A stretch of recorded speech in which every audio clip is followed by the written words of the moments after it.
Joining us now with the latest, our political panel. Adam Hunter covers politics for CBC Saskatchewan and hosted Blue Sky all week. Murray Mandryk writes a political column in the Regina Leader Post. Good morning, gentlemen. Good morning. Adam, what can you tell us about this cabinet? Well, it's smaller, first of all, so it went from 18 to 16. That includes the Premier. The second thing that really stands out is that every single person got shuffled. So Murray and I were just talking before we came in here, and Murray's been around a long time, the age of dinosaurs, a long time.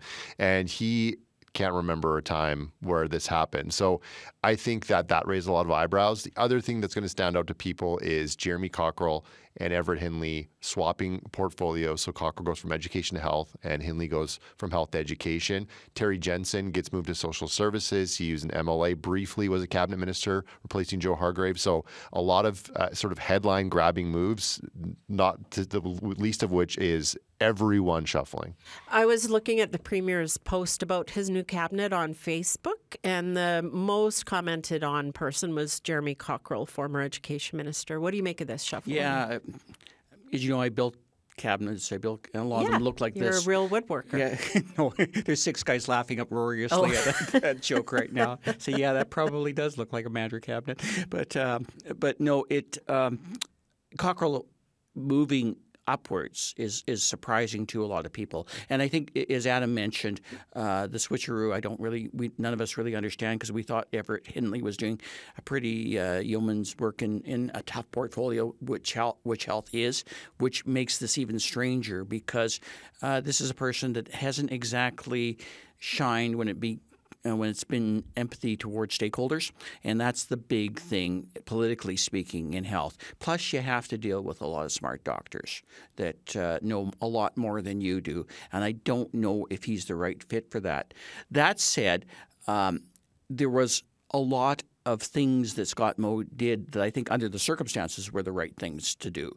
And one of them, of course, was moving Tim McLeod to justice, to mend fences with the judiciary, the legal community, send a message, basically, that they take the law seriously and maybe won't be quite so cavalier with a notwithstanding clause, or even, quite frankly, breaking the law, as one might argue happened with the Sask energy rebates and such. So I think there is messages not only being sent to the public, as Scott Moe talked about, more so than anything, almost more so than the Cockrell thing, or maybe Jeremy Harrison not being government House Leader anymore, or economic minister, which was a humbling message. Cockrell moving up wasn't. That humbling theme was sort of very interesting, and it was really articulated in terms of the change room policy. Yes. I heard stuff from Scott Moe yesterday that I hadn't heard in a long time, both in tone and substance. And there seems to be a reflective message, maybe not completely, because I don't buy into some of his arguments in terms of what he said. But I think that they are serious, at least, about delivering that message that they've been humbled, and this is action that suggests that they are serious. What can you tell us about his conversation with you on that, changing rooms? So I would say that the thing that stood out is that, you know, we remember, and we talked about this, is he said a first order of business of the Saskatchewan Party government would be to implement the change room policy in schools and not allow boys and girls to change in the same change rooms. This is sort of targeted at transgender students, transitioning students.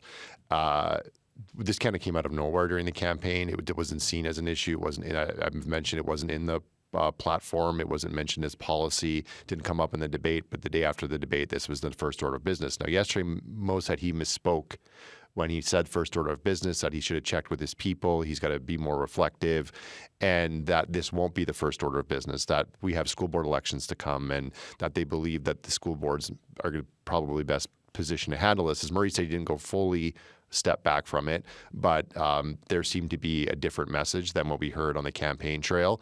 And this was also a thing that he was asked about during the campaign. Are you targeting any specific political candidates? Are you targeting any families? And he said, no, this isn't about outing anyone. But there is a different message from Scott Moe from yesterday, from what we heard near the end of the campaign. What do you make of that change of heart? Why? Well, I don't fully buy it, to be quite frank, because I saw what happened on the campaign trail. I saw how this story was leaked out to a specific media outlet. The same reporter asked the same question, and it seemed like a setup to me. And this is really an unfortunate reality when you have alt media working side by side with other media. It's absolutely silly to say this was just a simple response to a journalist question, because it's a lot more complicated than that. That said, I do like the fact that there is reflection here, and whether it's we're getting the whole story from Scott Moe or not is of probably less importance than he's basically sending out messages to new school boards coming in Regina. We're seeing RCAN candidates. We could see a whole mess emerging from this. We have a whole bunch. We have a lot of third-party candidates hoping to influence these elections. Yeah, but they might try. But the fact of the matter is, the message I got from Scott Moe yesterday is we won't see a Sask party government going to the wall with notwithstanding clauses, standing up for this, doing the Daniel Smith thing in Alberta right now, doing other things, because that was clearly the message. He actually went as far as saying that if you look at it, it won't be much different, because logically and reasonably, what can we actually do in terms of enforcing this? We'll probably have to respect all the differences of all children everywhere in schools. And that was absolutely the right message. And if there was one thing that actually might have convinced me that there was a humbling of government, it was that particularly thing. And there was other things in terms of message sent to individual cabinet ministers. Like I say, the Cockrell thing is a bit of a puzzler, but their view of Jeremy Cockrell might be different than the outside world's. Adam, we talked about this a little bit last week, but when will politicians be back in the legislature? Do we expect? Yeah, I'm anticipating that it's going to be the last week of November, and there'll be about a 3-week sitting. There'll be a throne speech and then introduction of legislation, stuff that was promised during the campaign. There's not going to be, I don't think, a whole lot of new stuff, because a lot of the promises were kind of tweaks of existing programs. So that would be one big thing. And I think they have to give this cabinet time to figure out their new portfolios, because it isn't like, you're doing what you've been doing. Yeah. And we know, having covered it, that some of these people are going to be in the spotlight from the start, and the NDP is going to take the next little while figuring out who their opposition critics are going to be, and definitely targeting some of these new people, because we see time and time again certain cabinet ministers get brought up over and over and over again. And you heard Jim Ryder earlier on here in the segment go, well, we have a lot of rookies. He's not referring to like political rookies. He's referring to also people that are in the cabinet for the first time, like Travis Keesig, the Minister of Environment, or Daryl Harrison, who's going to be the Minister of Agriculture. 2 Minister Harrisons now, right? That's 2 Minister Harrisons. Tiny bit confusing. So there'll be people that'll be brought up for the first time that have been sitting in the backbench, and they'll be put in the spotlight, I think, by the NDP. What are you expecting, both from that much bigger opposition and from this government in this session? Well, they'll be very aggressive, and my sympathies to Mr. Cockrell and a few others, Mr.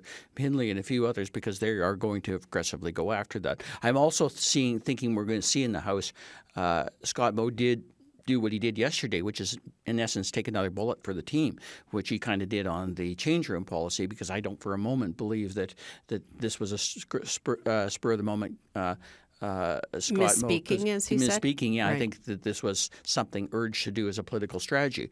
And I think that there's going to be a political strategy of seeing the Premier, Mr. Ryder, who's very good at calming waters, which is probably what you need in finance, and his Deputy Premier right now, offering his soothing answers on a lot of tough questions, which they're still going to have because they have all the existing problems.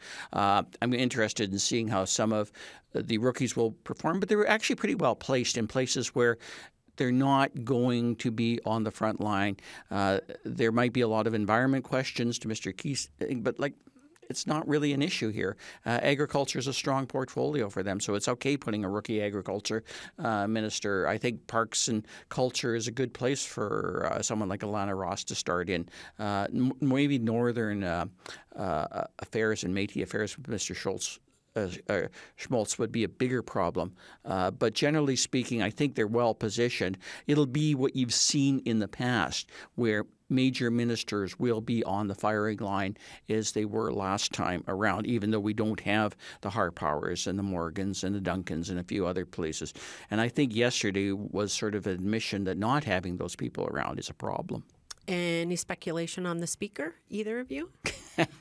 I think I would anticipate the NDP will put someone up, even though voting-wise it doesn't really put them at an advantage, just to like throw that in there and see what happens.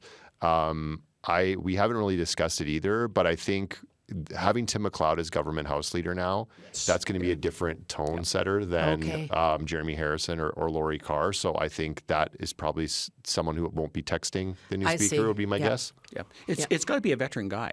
And they've got other people positioned with Ledge Secretary things and other things. I was waiting for that list to see who got left out, because that'll be the person running for Speaker. Thanks, you guys.